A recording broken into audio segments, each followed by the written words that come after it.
Welcome back, Commander. Command and Conquer Legions unfolds in a universe where, following the Third Tiberian War, the Cabal launches another assault on humanity with their cyborg army. Simultaneously, the alien race, Kryn, lurk in the shadows, waiting to seize the Tiberian at the right moment. Despite their long-standing conflict, the Nod and GDI are compelled to unite once again in the face of these threats, fully aware that their own internal conflicts could erupt at any moment. Doesn't that just make you excited to play this game? I know I am. I'm very excited. Can't even contain my goddamn excitement. Can we just talk about the level of creativity and writing prowess for this premise, for this plot line? How much it looks like a 5-year-old kid being a fan of something. Like everything that happened in the franchise just comes together. We have the classic GDI and Nod versus each other, but wait, Tiberian Firestorm.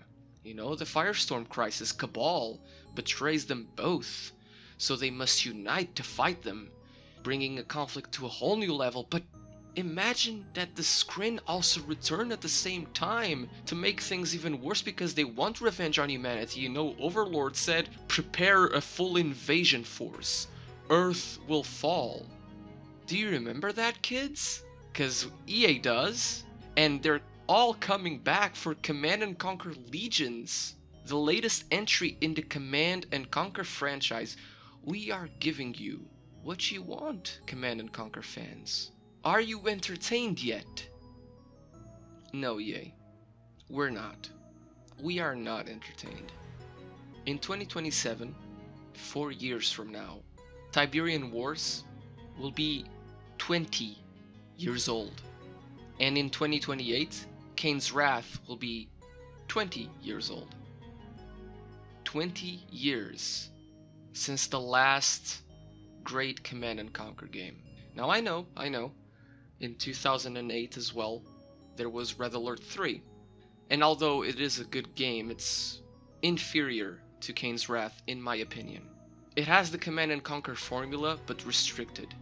A trend which was further leaned into for the sequel to Command and Conquer 3, the game we do not talk about, that was released in 2010. Yes, that entry that nobody talks about was released in 2010. 13 years ago. I was still in, Christ, 9th grade. What the fuck? But you know, perhaps I'm treating this too harshly. So let's check out what this Command and Conquer game has for us, shall we? Let's look at this first image, the wallpaper they released for the game. This is supposed to be that image, that iconic image. You know Tiberian Wars where you have the two commandos, Conrad and Higgins? And you have the mammoth and the juggernaut behind with all the green representing the Tiberium. This is supposed to be that for this game. At first glance it might not look that bad, but I can't help but notice how soulless this all looks. Let's look at these models for a second. Look at this mammoth in front. Look how generic it looks, the design. It doesn't look handcrafted. If I had to describe it in some way of how it looks to me, it looks like a Lego set. In actuality, all of these character and vehicle models do. They all look like Lego sets. And then they had some effects overlaid on top of them in post. Look at the Tiberian crystals. These are probably PNGs that you can find on Google. Not made by an artist. Even though there's some movement going on in these characters, I don't know, they look like they are sitting still. There's no soul here. No soul. Remove the Mammoth, the Mark III and the Mark II, and you would not know that this is a Command and Conquer game. You would not. Look at these aircraft. What part of these aircraft clue you into the fact that they belong in the Tiberian universe? And these riflemen too. They look more like Titanfall characters than Tiberian ones. Let's go on to the next image. Maybe I'm getting worked up for nothing. Let's look at the base. Here's a base. A GDI base that you can build in game. You know, you can build bases. Well, At least you can do that. Unlike in another game that you couldn't even build a base. Look at these designs. The war factories. Actually, a lot of these designs are from Tib Wars. The war factories are pretty much just a copy and paste from Tib Wars. The armory as well. The barracks too. The airfield has had some work done on it. The construction yard looks like an abomination, if I'm gonna be completely honest. There's the Titan right there, sitting in a elevated position. There's some Tiberian there, but you don't see any harvesters. There's the space. What? Am I actually seeing this correctly? Is that a chronosphere from Red Alert 3? This is not a super weapon from Tib Wars. This is from Red Alert 3. And that mech right behind it looks like a King Oni from Red Alert 3. What? Have these people even played the games that they're making? The franchise that they're making, have they played them? Do they know that there are different universes? What, was this a merger of Tiberian and Red Alert? It wouldn't surprise me considering the plot we just read a few minutes ago. Unbelievable. Deploy construction yard. Harness the power of Tiberium. Harness the power of wallets too. For the lowest cost. I should add that. Because if you really wanted money, you would make a proper Command and Conquer. I guarantee you people would play it. On to the next image. Seize super weapons. Establish absolute dominance. I am not opposed to new super weapons, especially as the years go on in universe. This doesn't look like a Tiberium super weapon. It looks like a Red Alert super weapon. Again, it just speaks to the soullessness of this entry. Here's the next image. Customize war mechs. Conquer the battlefield. There have been mechs in Command and Conquer. Not saying they haven't. Avatar war mech. The Juggernaut is even a war mech. The Redeemer. I guess you could even consider the Annihilator tripods war mechs. And even to some extent the Mammoth Mark II. They're selling this like it's a selling point. People, this is not a game about Gundams. From what I'm seeing here, there's gonna be a heavy focus of, in your base you have to have a war mech or an army of war mechs. This doesn't scream Command and Conquer. Especially the Tiberium universe. And again, this design, it looks like the Avatar war mech from the game that shall not be named. Oh, and speaking of the game that shall not be named, look at all these designs for these units. They all look like they were ripped from that game and put in here. Even the graphics. Look at this vehicle with the twin Gatling guns. I don't remember the name. Was it the Vulcan? It must have been something like that. But look at that. Looks so similar. And the Titans too. The shittiest version of the Titans. They're here. Even the troopers look so goddamn generic.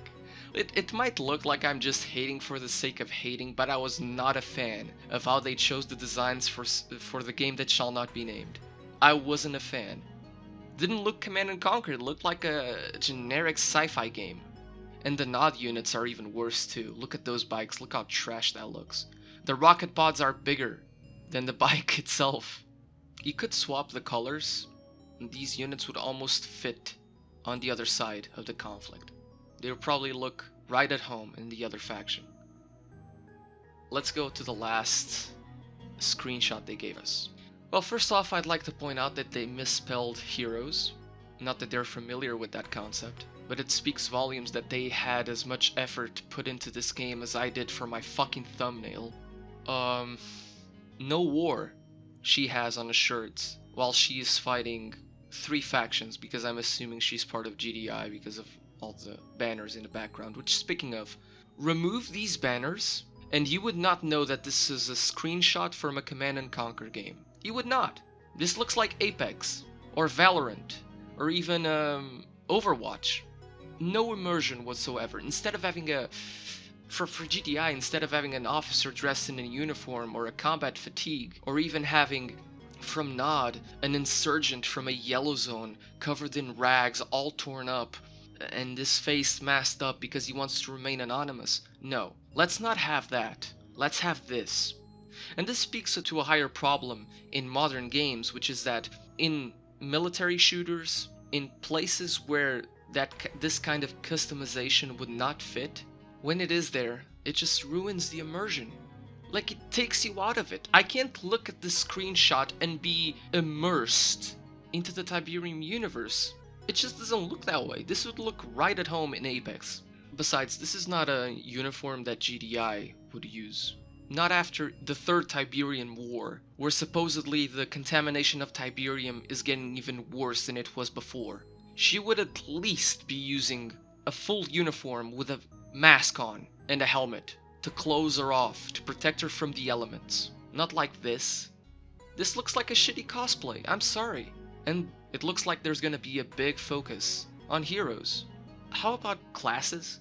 Like in Battlefield, at least that would make some sort of sense. Heroes? All the heroes you need are the commandos, and the zone troopers, and the sniper teams, and the mammoths.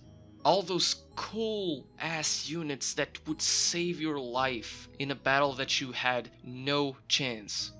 Or the Firehawks. How many times have you been saved by the Firehawk Stratofighter upgrade, where you would destroy a super weapon just in time before it fires because you had 8 or 9 Firehawks ready to go? We don't need these characters, especially because they don't fit. This doesn't scream Command and Conquer. These people look like they're gonna fight paintball in the middle of the woods. Absolutely no idea how to conduct a franchise. Just sell the franchise to Creative Assembly, for God's sake. You are not producing anything worthwhile. I think the remaster didn't sell as you expected, so you're now giving us this because you don't deem Command & Conquer a franchise that is profitable. Ever since 2010, which was when we had the last proper Command & Conquer game, and I mean proper in the terms that it's playable on PC. In 2012 we had Tiberian Alliances. In 2018 we had Rivals. In 2020 we had the remaster, which is the only good thing that has come out ever since 2008. And now we have this in 2023. Command & Conquer deserves better. Halo deserves better. Mass Effect deserves better. Battlefield deserves better. All of these franchises and their fandoms deserve better. These people don't know how to conduct or to even upkeep and maintain franchises. They're completely oblivious to what the player wants. But you know, it is very telling that even with this, in the page, in the App Store, there's already 50k plus downloads. Who's downloading this? Stop supporting these games. For as long as you do, this will continue. If you want to play on mobile, go right ahead. It's not my cup of tea. I need something visceral, like a keyboard and a mouse or a controller.